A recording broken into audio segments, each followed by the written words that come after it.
Malam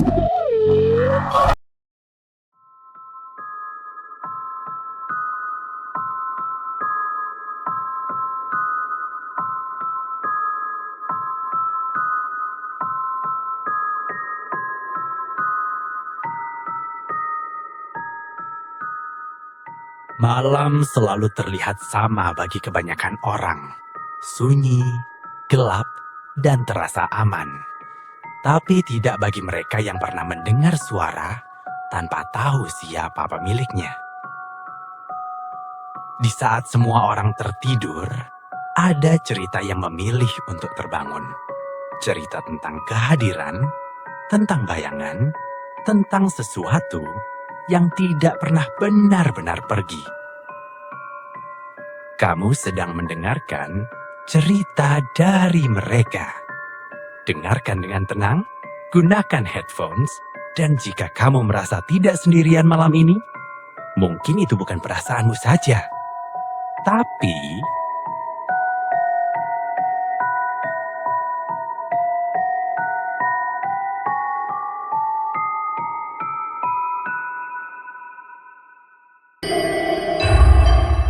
pagi harinya, aku bangun dengan wajah letih. Semalaman hampir tidak tidur. Benny menatapku prihatin.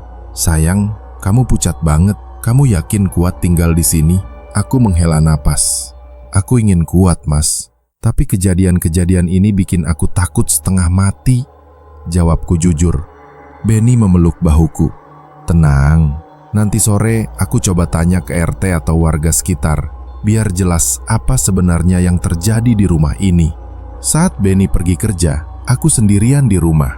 Kupikir di siang hari tidak akan ada gangguan, tapi ternyata aku salah. Dari kamar mandi, terdengar lagi suara tangisan anak kecil. Aku merinding hebat. Ya Allah, kenapa selalu suara anak kecil itu yang muncul? Aku buru-buru keluar rumah, duduk di teras sampai matahari makin terik. Saat aku duduk di teras, ibu tetangga yang kemarin lewat datang menghampiri. "Mbak, maaf kalau saya lancang. Saya cuma mau bilang, hati-hati di kontrakan ini," katanya pelan. Aku menatapnya dengan wajah penuh tanya. "Memang kenapa, Bu?" Ibu itu menarik napas panjang. "Dulu ada supir taksi yang tinggal di sini. Dia hilang begitu saja. Mobilnya ditemukan, tapi jasadnya tidak pernah ketemu. Sejak saat itu, rumah ini kosong. Banyak yang ngontrak, tapi nggak pernah betah." Aku terdiam. Jantungku berdegup kencang. Astagfirullah, jadi arwah supir taksi itu, gumamku dalam hati. Setelah ibu itu pergi, aku memberanikan diri masuk lagi ke rumah. Aku mencoba tenang, tapi suasana rumah begitu mencekam. Lampu ruang tamu tiba-tiba berkedip. "Aku gak boleh takut, aku harus kuat," bisikku. Aku mengambil Al-Quran, membacanya dengan suara pelan. Perlahan, rasa takutku sedikit mereda. Benny pulang sore hari dengan wajah serius. "Sayang, aku udah tanya ke warga sekitar. Ceritanya sama, rumah ini memang dianggap berhantu. Banyak yang percaya arwah supir itu masih gentayangan di sini." Aku menunduk. "Mas, aku nggak mau lama-lama di rumah ini." Benny menghela napas panjang. "Aku ngerti, tapi untuk sementara kita harus bertahan dulu. Cari rumah baru kan nggak gampang." Aku terdiam, hanya bisa berdoa semoga kuat menghadapi malam ini. Di sudut kamar, kulihat jelas bayangan hitam berdiri, tinggi besar, tidak bergerak. Aku membeku, tidak bisa bersuara. Bayangan itu perlahan mendekat ke arah ranjang. Aku menjerit histeris, memeluk Benny erat-erat. Benny langsung bangun, menyalakan lampu kamar. Bayangan itu lenyap, yang tersisa hanya hawa dingin menusuk tulang. Setelah menyalakan lampu kamar, Benny berusaha menenangkan aku. "Sayang, gak ada apa-apa. Itu cuma bayanganmu aja," katanya. Tapi tiba-tiba, bahunya ditepuk dari belakang. Benny sontak menoleh cepat. Tidak ada siapapun di sana. Tiba-tiba, lemari kamar bergetar hebat, seakan ada sesuatu yang berusaha keluar dari dalam. "Mas, jangan dibuka." Benny mendekat, mencoba menahan pintu lemari agar tidak terbuka. Guncangan itu berlangsung beberapa detik, lalu berhenti. Kami berdua hanya bisa saling menatap. Saat suasana mulai tenang, tiba-tiba terdengar bisikan. "Temukan jasadku, temukan jasadku." Bisikan itu terdengar dari berbagai arah, seperti memenuhi seluruh ruangan. Aku menangis ketakutan. "Mas, apa kita harus bantu arwah itu?" tanyaku dengan suara bergetar. Benny menunduk terdiam. Malam itu, akhirnya aku tertidur karena terlalu lelah dan aku bermimpi buruk. Dalam mimpi, aku berada di sebuah hutan. Gelap, sunyi. Lalu, kulihat sebuah mobil taksi terparkir, pintu mobil terbuka. Di dalamnya ada tengkorak mengenakan seragam sopir taksi. Matanya hitam, kosong, menatap ke arahku. "Temukan aku. Tolong aku." Suaranya bergema. Aku terbangun dengan teriakan. Keringat dingin membasahi tubuhku. Pagi harinya, aku masih terguncang. Benny menatapku prihatin. "Sayang, kita nggak bisa terus begini. Aku yakin arwah itu ingin sesuatu dari kita. Tapi apa yang harus kita lakukan, Mas?" jawabku. Benny terdiam, lalu berkata lirih, "Mungkin kita harus temukan jasadnya." Siang itu, aku dan Benny duduk di ruang tamu. Wajah kami sama-sama murung. "Sayang, mimpi kamu semalam bukan kebetulan. Pasti ada hubungannya dengan arwah supir itu," kata Benny. Aku menggenggam tangannya. Kalau benar begitu, berarti dia minta kita cari jasadnya. Tapi di mana, Mas? Aku nggak tahu harus mulai dari mana. Mungkin kita harus cari informasi lebih banyak dari warga sekitar. Siapa tahu ada yang tahu lokasi terakhir supir itu. Saat pembicaraan masih berlangsung, tiba-tiba terdengar suara ketukan keras dari dalam kamar mandi. Duk, duk, duk. Aku meloncat kaget. "Mas, lagi-lagi kamar mandi itu." Benny segera berdiri, mendekati kamar mandi. Ia membuka pintu dengan cepat. Kosong. Tidak ada apapun di dalam. Namun, lantai kamar mandi basah, seperti ada yang baru saja keluar dari air. Sore harinya, ibu tetangga yang kemarin datang lagi. Kali ini, ia membawa beberapa kue dan menaruhnya di meja. "Mbak, maaf kalau saya lancang, tapi kalau mau tahu cerita lengkap tentang rumah ini, coba tanya Pak RT. Beliau dulu yang nemuin taksi kosong itu," katanya pelan. Aku dan Benny saling pandang. "Makasih banyak, Bu. Kami akan coba ke sana," jawab Benny. Malam itu, gangguan terasa lebih kuat dari biasanya. Lampu ruang tamu mati mendadak. Televisi menyala sendiri, menampilkan gambar hitam putih. Di layar, tampak sebuah jalan sepi. Dan di tengah jalan itu, ada mobil taksi yang terparkir. Aku menutup mulut dengan kedua tangan. "Mas, itu taksi yang aku lihat di mimpi semalam." Benny meraih remote, mematikan televisi. Tengah malam, suara langkah kaki terdengar dari atas plafon. Duk, duk, duk. Aku dan Benny menatap langit-langit kamar. "Ada sesuatu di atas, Mas," kataku dengan suara bergetar. Tiba-tiba terdengar suara seretan. Seperti sesuatu ditarik di atas plafon. Aku langsung bersembunyi di balik selimut.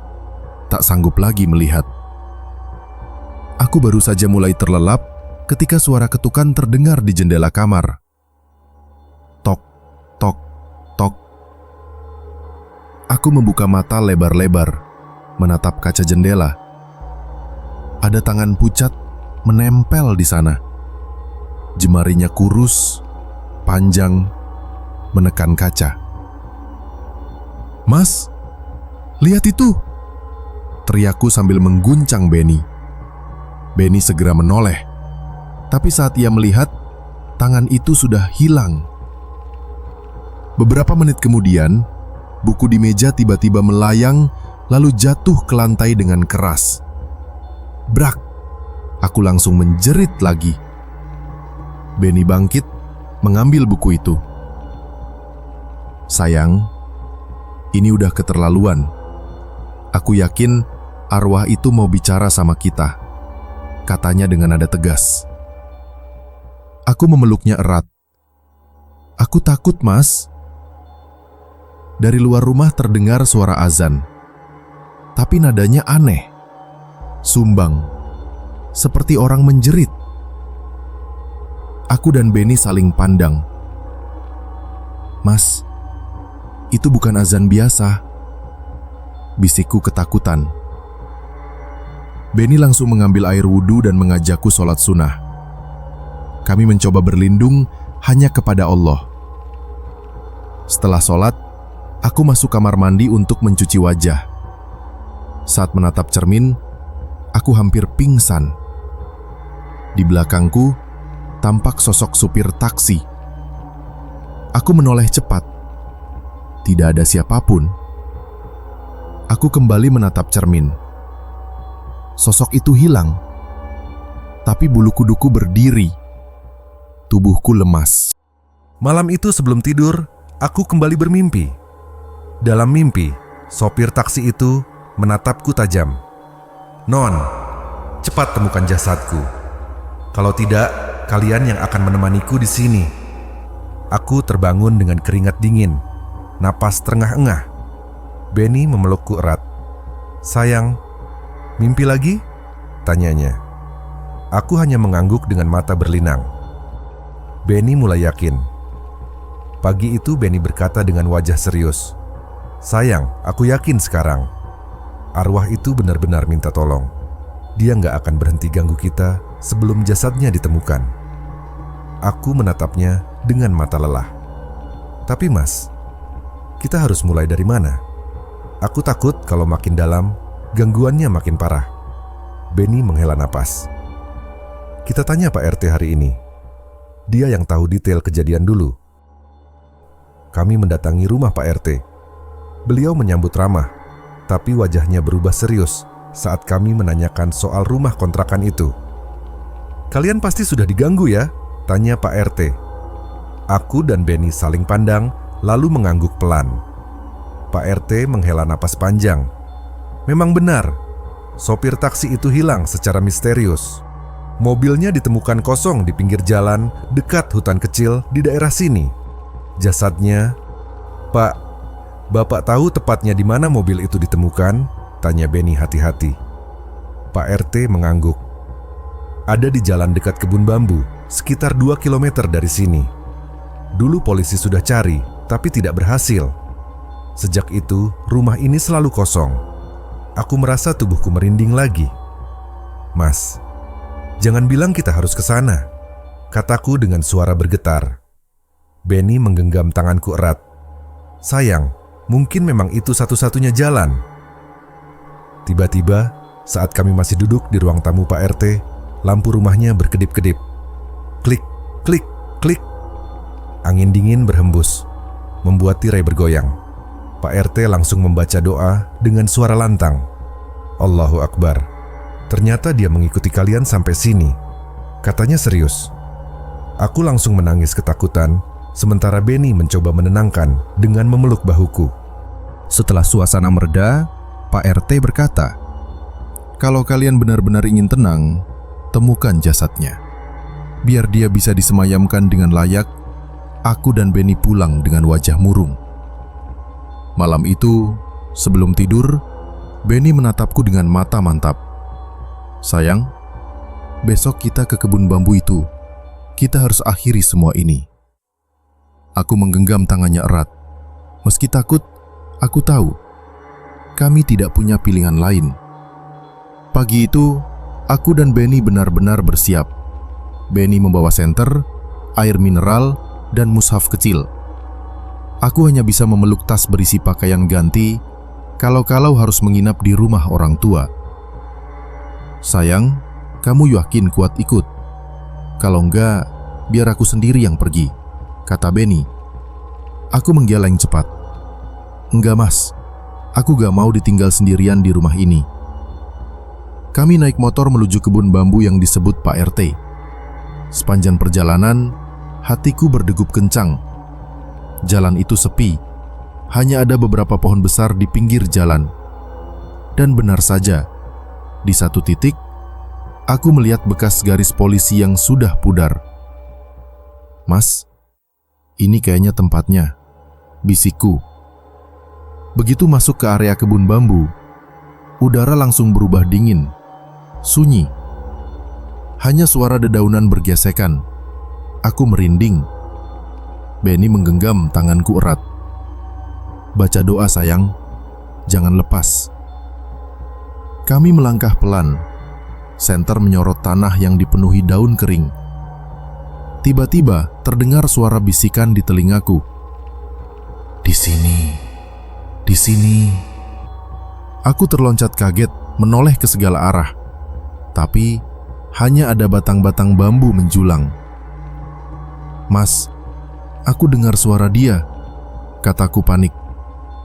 Benny mengangguk serius. "Aku juga. Berarti kita sudah dekat." Kami berhenti di satu titik tanah yang agak lembek. Senter Benny menyorot ke sana. Di tanah itu terlihat kain kusam yang setengah terkubur. Saat Benny mencoba mendekat, tiba-tiba angin kencang bertiup. Bambu-bambu bergoyang keras. Dan di hadapan kami muncul sosok sopir taksi itu. Matanya hitam, wajahnya rusak, tangannya menunjuk ke tanah. "Temukan aku." Suaranya bergema, membuat jantungku hampir berhenti. Aku menjerit, bersembunyi di belakang Benny. Tanah di depan kami tiba-tiba bergetar, seperti ada sesuatu yang bergerak dari dalamnya. Aku memeluk Benny erat-erat. "Mas, aku gak kuat lihat ini." Benny berusaha menenangkan, tapi wajahnya pucat. "Tenang sayang, dia cuma mau nunjukin tempat jasadnya." Tiba-tiba, bau busuk menyengat tercium. Aroma anyir menusuk hidung, membuatku hampir muntah. "Ya Allah, ini pasti bau jasad yang terkubur lama," kata Benny dengan wajah menegang. Aku menutup hidung dengan tangan. Air mataku mengalir karena tak sanggup menahan baunya.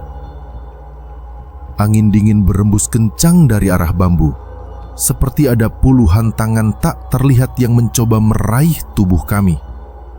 Aku menjerit histeris. "Mas, ayo pergi aja. Aku gak mau lagi di sini." Benny berusaha menahan. "Sabar sayang, kita harus kuat. Kalau enggak, arwah ini gak akan pernah tenang." Benny mengangkat kedua tangannya, membaca doa dengan suara lantang. Aku mengikuti dengan terbata-bata, sambil memeluk tubuhnya dari belakang. Sosok sopir itu menatap kami. Matanya yang hitam pekat perlahan berubah sayu. Ia kembali menunjuk ke tanah, lalu perlahan menghilang. Hanya tinggal suara angin yang berdesir di antara bambu. Kami akhirnya memutuskan pulang. Tubuh gemetar dan wajah pucat. Sepanjang jalan, aku hanya bisa menangis di bahu Benny. "Mas, kita harus apa sekarang?" tanyaku lirih. Benny menjawab dengan suara mantap meski terdengar lelah. "Besok kita lapor polisi. Kita kasih tahu soal lokasi itu, biar jasadnya ditemukan dengan layak." Aku mengangguk, mencoba menenangkan diriku sendiri. Malam itu di rumah, gangguan masih ada. Lampu kembali berkedip. Suara langkah masih terdengar. Tapi anehnya, kali ini rasanya berbeda.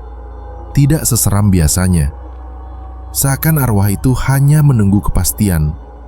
Menunggu jasadnya benar-benar ditemukan. Pagi-pagi sekali, Benny mengajakku ke kantor polisi. Dengan wajah serius, ia menceritakan semua yang kami alami. Awalnya polisi tidak percaya, tapi ketika Benny menyebut lokasi kebun bambu, salah satu dari mereka langsung terdiam.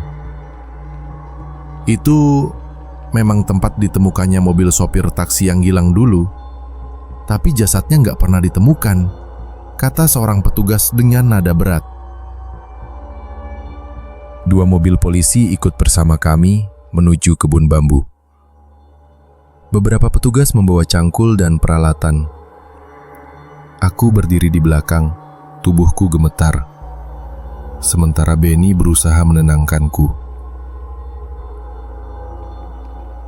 Tak lama, polisi mulai menggali tanah di titik yang kami tunjukkan. Semua terdiam, menahan napas. Tak sampai setengah jam, cangkul seorang polisi menyentuh sesuatu yang keras. Saat digali lebih dalam, terlihat kain kusam dan tulang belulang manusia. Aku menutup wajah dengan kedua tangan, menjerit lirih. Ya Allah, itu benar dia. Polisi lain segera menutup area itu dengan garis kuning, sementara beberapa mencatat dan memotret. Benny hanya bisa berdiri kaku, wajahnya pucat. Tiba-tiba angin berhembus lembut di antara bambu. Aku menoleh, dan kulihat sosok sopir taksi itu berdiri jauh di antara pepohonan. Kali ini wajahnya tidak seram, matanya teduh, senyumnya tipis. Ia mengangguk pelan ke arahku, lalu perlahan memudar, hilang ditelan cahaya matahari pagi. Air mataku mengalir deras. Mas, dia sudah tenang, bisikku. Kami kembali ke rumah kontrakan. Suasana rumah terasa berbeda. Tidak ada lagi hawa dingin, tidak ada suara aneh, tidak ada gangguan. Aku duduk di sofa, menarik napas lega. Benny tersenyum tipis. Kayaknya dia sudah benar-benar pergi. Aku mengangguk. Untuk pertama kalinya merasa nyaman di rumah itu. Malam itu aku bisa tidur dengan nyenyak. Tidak ada mimpi buruk, tidak ada suara aneh. Dalam hati, aku berdoa. Semoga arwah sopir itu mendapat tempat terbaik di sisimu ya Allah. Benny memelukku erat dan untuk pertama kalinya sejak pindah, aku merasa tenang.